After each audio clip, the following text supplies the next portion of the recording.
I write about completely crazy, ludicrous ideas that may become reality in the future, because that has happened in the past as well.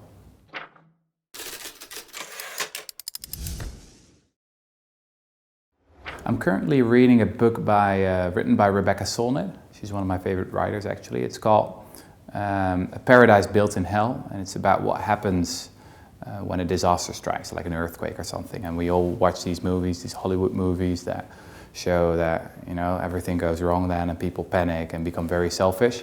And she shows in that book that it's actually the other way around. What you actually see is an explosion of altruism.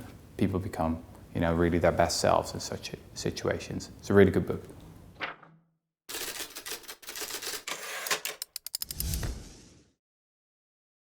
Well, I was recently listening to a podcast with Ta-Nehisi Coates, the American author, and he was asked about, you know, about his tremendous success. He's a great writer, sold millions of books, and he was asked, how do you manage?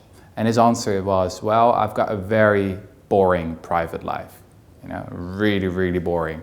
He had a kid when he was very young already, doesn't do much, etc. And that's really the best piece of advice you can, if you want to be successful, have a really boring private life. Don't do much, because then you can be as radical as you want in your public life. But people of my generation, they have really interesting private lives and very boring public lives. You should turn it around.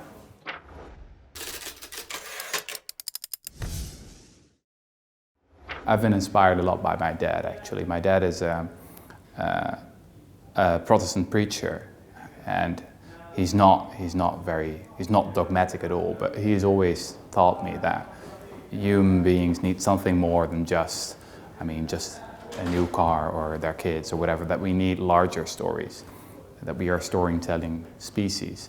And that's really the tradition that I write in.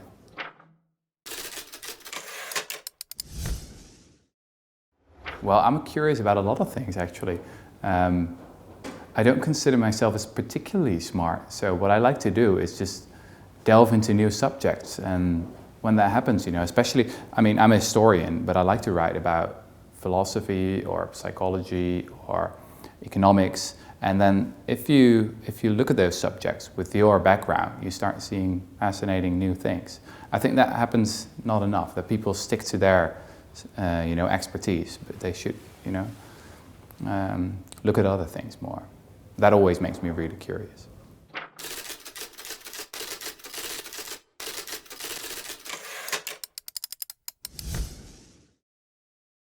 I'd say that I'd like to remind people that real change doesn't often start in places like Washington or Westminster or Brussels or The Hague, the country where I live.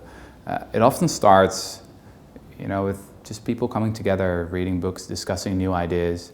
That's how it all begins. So I'd like to advise people to remember that they can participate in their own way in politics or in changing the world, and that you've seen it countless times in history, that matters. Don't be apathetic or something.